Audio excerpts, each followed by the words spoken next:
Hello and welcome to Capping Corner. We are going to discuss the Debutante Stakes and the Bashford Manor.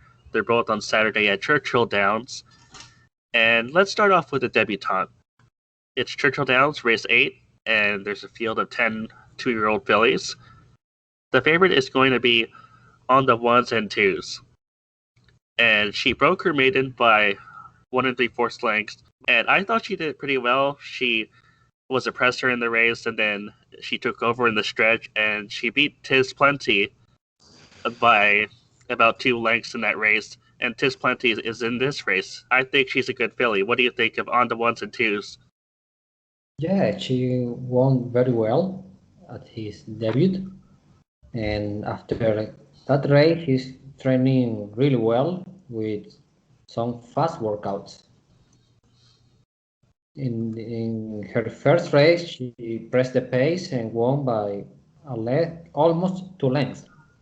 She beat Tis Plenty that day. Tis Plenty was the heavy favorite, and of course, she deserves to be the favorite because she won in a very good style. The concern is the trainer is not very good in stakes races. But I think the filly has the potential to win early and to win some races at this point. I think this filly is good enough, even though she's trained by Norm Cassidy. She has an 89 on Timeform US, and that's very competitive. Let's talk about Tis Plenty, who's number 3 in the race. And she has plenty of speed, but as we said, she lost to on the 1s and 2s. But then she broke her maiden on June 4. She took the wire to wire or gate to wire. And what do you think? Could Tis Plenty take them gate to wire again? I don't know. I watched the replay when she won, and she was a bit urged in the stretch in whip sometimes. And this filly is in the smallish side, and she's stretching out now to 6 furlongs. So I prefer others because she's going to take some money. So I think he will be second favorite in the third ward, but I prefer other fillies. I will say Tis Plenty is a half sister to Mr. Money, but Exactly. I think she might need more time to develop. I don't like her in this spot. Okay. Let's talk about Wicked Halo on the rail.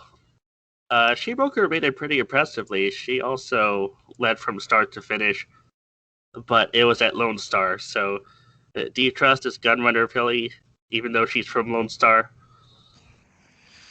In a speed figure standpoint, she looks fast. However, she won in a weak track and also on a muddy track. So I don't trust her too much, but she's owned by Winchell Thoroughbreds, the same owners of Midnight Bourbon, if I'm not wrong. And they used to, like Midnight Bourbon, he made his debut in a minor circuit. He ran in Ellis Park, not Lone Star. Right. Yes, but she looked fast in the race. Now I think she's going to face tougher horses. So yes, I think she has his talent. She's a talented filly. Do you think it's possible that Asmussen would send both Wicked Halo and Tis Plenty on a speed duel, or is he going to direct one of them to rate? Oh, I think Tis Plenty has more early speed. Let's talk about Behave Virginia, who's number 7, and she led from gate to wire as well, but she didn't run as fast as those 2 fillies. She broke her maiden locally. She's a daughter of Unified, who is one of the younger sires, and she was pretty expensive last year as a yearling. She cost $115K. She's trained by Ken McPeak. Brian Hernandez takes them out. What do you think of Behave Virginia? Well, Behave Virginia won very easy on her debut. He looked very comfortable, never urged, and he drew away on the stretch. She also been trained by Ken McPeak, I think he was a bit short on that race, and she was able to win very well. So I expect a big improvement this time. So I'm betting for a big improvement, and visually I think he's a really good filly. I agree with you. I watched the race, and she could not have won easier, even though the speed figure is kind of low. On Time Form US, it's only a 67, but I think these are 2-year-old fillies, so they could improve overnight. And I think she's going to improve by she could improve by at least 20 points, maybe. I think she's a good filly, and I think the expensive purchase price means she's well met, and they're training her to win early, probably. Yeah, she's one of my choices. I'm gonna pick on the ones and twos as my top choice, but Behave Virginia could improve enough to win this race as well. But I prefer on the ones and twos because of her tactical speed. She can sit off the pace and still win. How about you? I choosing two fillies in this race. My top pick is Behave Virginia because I think she's not a filly that need the lead. She's not a need the lead type, and I expect a very big performance, big improvement in this race. And my second choice is on the one and twos because she won very well on her debut, and she deserves to be the favorite. Okay, so we're picking the same fillies after all. Yes. Let's move on to race 9. It's the Bashford Manor, and this is a pretty big field. It's 11 horse field of 2-year-olds, and the favorite is going to be Glacial. He's 3-1 on the morning line. And I watched his maiden debut where he won by 2.5 lengths on May 29. And he did it okay, but I just really wasn't that impressed with his win. I thought he had to be asked to do it. And like you said, can you really trust Norm Cassidy? And I don't like Joe Talamo. So what do you think of Glacial? Well, Glacial was a bit slow at the start, and despite that issue, he won in a good style. But well, he was a bit urged. Okay, he was whipped several times. That's true. But he, they are 2 years old, so we don't know too much about them. He could improve on his second race, but I he's going to be the favorite. I think I'm looking for a price in this race. I will say he cost quite a bit of money back in March. Only 3 months ago, he cost 140K. But I will look elsewhere. Let's talk about Red Run on the outside. He's number 9. And this is a son of Gunrunner out of Red House. And Red House is a full sister to Untappable, who was a champion filly. It's the same connections, Asmussen, Winchell, and Santana. Red Run broke her maiden on May 9th, but it wasn't that fast. She only won by about a length, and it's only 67 on Time Form US. What do you think? Red Rum looked a bit slow from the figure standpoint. However, the race was only over 5 furlongs, and I'm sure he needs more distance. And his pedigree is really awesome because he's full sibling to the champ Untappable. He has every right to improve, so I'm picking him on my choices. And he's not my top pick, but he has a shot. Right. Let's move on to Double Thunder, who is right next to Red Run, and this is a Todd Pletcher trained colt. The problem is that he made his debut at Monmouth, so it's kind of hard to judge him. He won by about a length and a quarter, only a 72 on Time Form US, but he could improve. It's a super saver over a dam called Ratatap Tap, who was a pretty good runner back in her day. What do you think of Double Thunder? My concern with Double Thunder is that he made his debut on a 4.5 furlong race. Now he's stretching out to 6 furlongs. I think that is too much.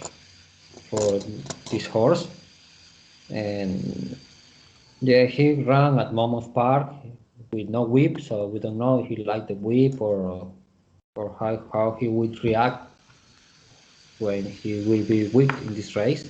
So I'm passing on this horse. Okay, let's talk about number 2, Lansdowne. And Lansdowne led from gate to wire in his debut locally, May 22.